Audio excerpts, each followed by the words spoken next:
Hello and welcome back for your daily dose of LOL Esports content, where I'm going to cover the LPL series that took place today, then preview tomorrow's schedule in the LPL and LCK. Reminder, tomorrow, because I have class, I will not be recapping these games, and because I'm going on vacation Thursday through the Wednesday that follows, I'm still unsure if there's going to be any daily dose at all.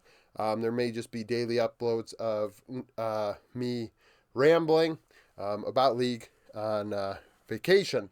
Whether that is going over the games of the day, because I will be watching them regardless, because I do not miss any of the four major regions games, or it's about League in general, I still haven't decided.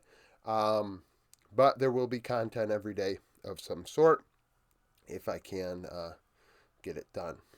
Now, recap, went 2-0 in predictions, 140-71 on the season, or 141 and 70. I think it's 141 and 70. My God. So, BLG Thunder Talk. BLG win 2-0. Bin 9-1-13, 34% of damage. Had almost 1,000 DPM. Shun 8-4-21. UCal 9-6-4, 27% of damage and loss. Game 1, pretty close at 15 minutes, end of laning phase. Biggest CS diff was 11 in favor of Bin in top lane. 1XN and Chow Chow actually outplayed the bot duo of Alkanon, in my opinion, not only in general, but I mean, BLG attempted a dive in the 2v2 and both lost. So Alkanon both died, 1XN on Lucian, Chow Chow on Emilio both get a 2v2 kill, and then 1XN would get another 2v2 kill later on in laning phase. Now that did not result in any more CS, they were tied, but that's actually pretty good. If you're getting out of laning phase against Alkanon tied, that's a good spot to be in. Now, unfortunately, Shun got more done than Beshwan. Shun got both grub spawns as well as traded drakes. Knight on the Nico had a big play on the bot side of... No, was it the bot side? It was the bot side around Drake, wasn't it? Or maybe it was top side around the... Either way, it was bot side. He had a flank ulti on Nico that completely leveled Thunder Talk, and the ball just started rolling in BLG's favor. After that, Shun on the Jax would get a solo kill in this one, and kind of took the bull by the horns and ran with it. Took the bull by the horns and rode it. Takes the ball and runs with it. And actually in both series today was kind of the story of the junglers, but I do think Knight deserves a lot of credit for giving them that lead with that roam.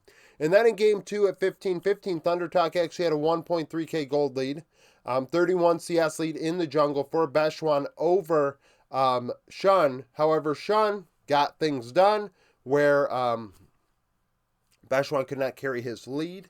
39 CS lead for Bin in top lane, although Hoya did solo kill him. Hoya on the Zac, Bin on the K'Sante, and that was Bin's only death of the series, which is definitely interesting. Now, Elkanon would return the 2v2 favor, getting a kill in that regard in the laning phase. Knight on the Akali had a solo in the mid game and also had a very pivotal bot dive flank, well, roam, and then a bot dive.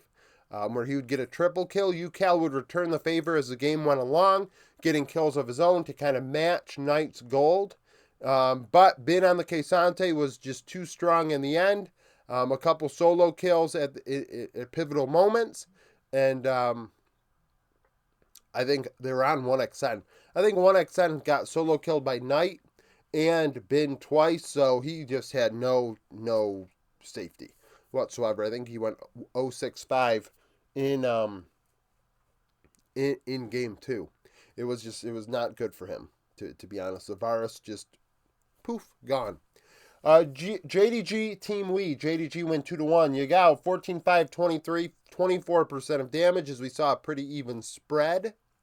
Ruler 12-3-22 at 80 carry. Stay 7-7-9, 30% of damage and the loss. So game 1, JDG just get by.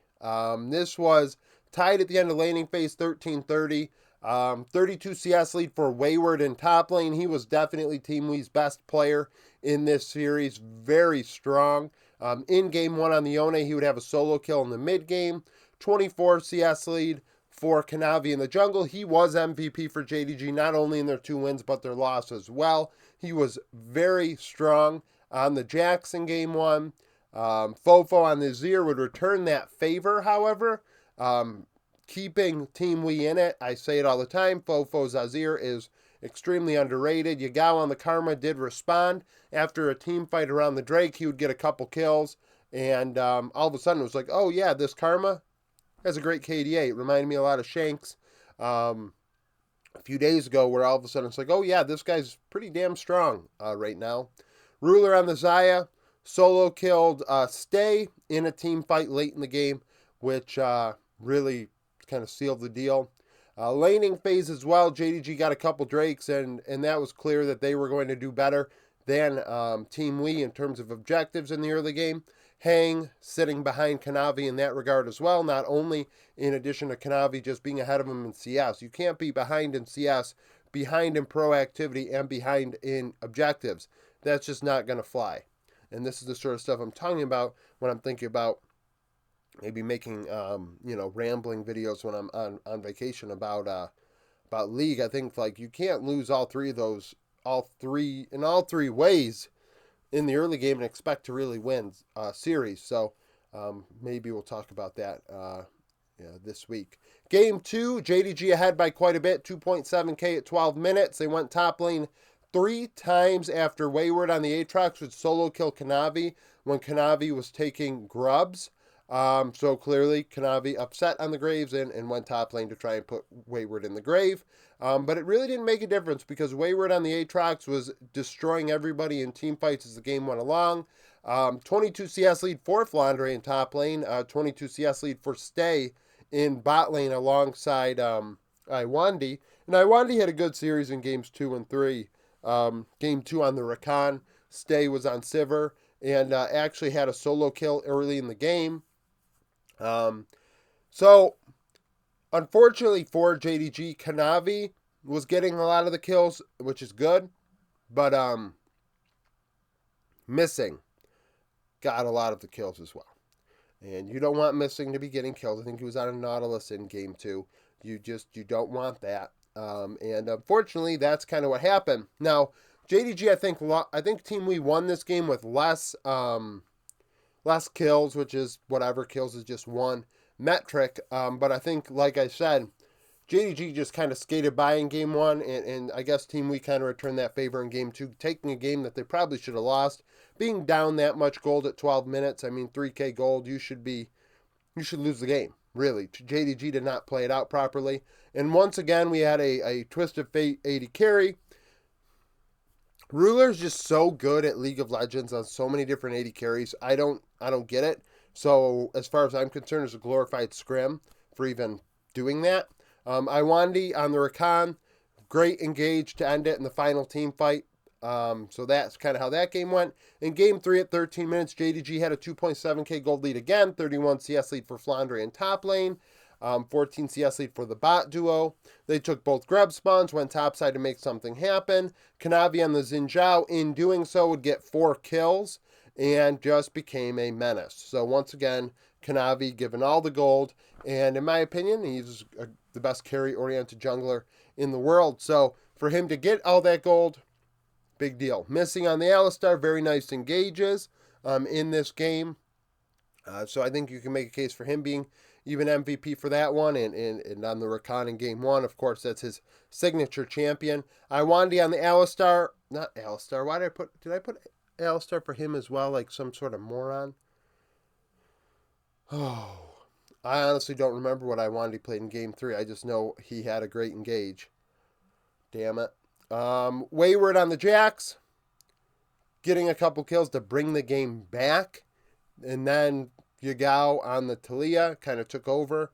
Decent Weaver walls. I thought his seismic shoves were more impactful than the walls themselves. There were just some walls that he used just to get around the rift, not necessarily used for cutting Team Wii off or anything of the sort.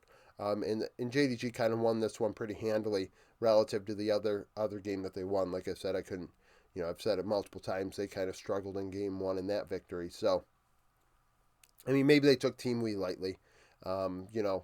That first game was tight, and then game 2 they glorified scrim it, and game 3 they're like, okay, we're going to win. So that's the deal there. Sneak peek for tomorrow, LPL, Ultra Prime, Rare Atom. Ultra Prime 1-7, lost to Thunder Talk. Rare Atom 2-5, beat RNG. Last time they played, Ultra Prime won 2-1 in summer. 3 of the 10 starters are the same. Doggo 24-10 and 14, 28% of damage. Assume 10-10, 15, 33% of damage in the loss. RNG, LNG, didn't have it on the board because it's not official. And when it's official, I'll talk about it more. RNG supposedly have swapped coaches. Kenju is now their coach, and Kenju has a history as a high-level coach. So seeing people say, oh, well, if LNG loses this series, it's doomed to this or that, and the split. And don't get me wrong, 7 losses is not going to be great, but RNG may be better tomorrow than we've seen because of the coaching change. Letme is still listed as the head coach. As far as I'm concerned, it's his team. But if Kenju is getting more prio in terms of, draft decisions and things of that nature, then it might be a big difference maker. 2-5 for RNG, lost to Rare Atom. LNG 2-6, lost to NIP. Last time they played, LNG won 2-0. 7 of the 10 starters are the same. Zika and Scout 22-10 and 44, 45% of damage. Breathe and Tangwan 10-21 and 17, 41% of damage in the loss.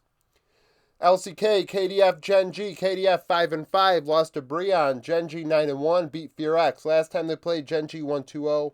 Keen went 13-0-14 with 31% of damage in top lane. Dudu 2-7-4, 25% in the loss.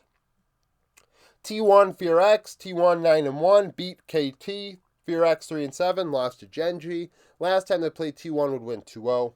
Zeus 15-4-9, 27% of damage. Clear 2-5-4, 19% of damage in the loss. So that's it for your daily dose today. Thank you for watching. If you like the video, like it. Subscribe to the channel for daily League of Legends content. Follow me on Twitter, join the Discord, become a YouTube supporter, and hope to see you again tomorrow.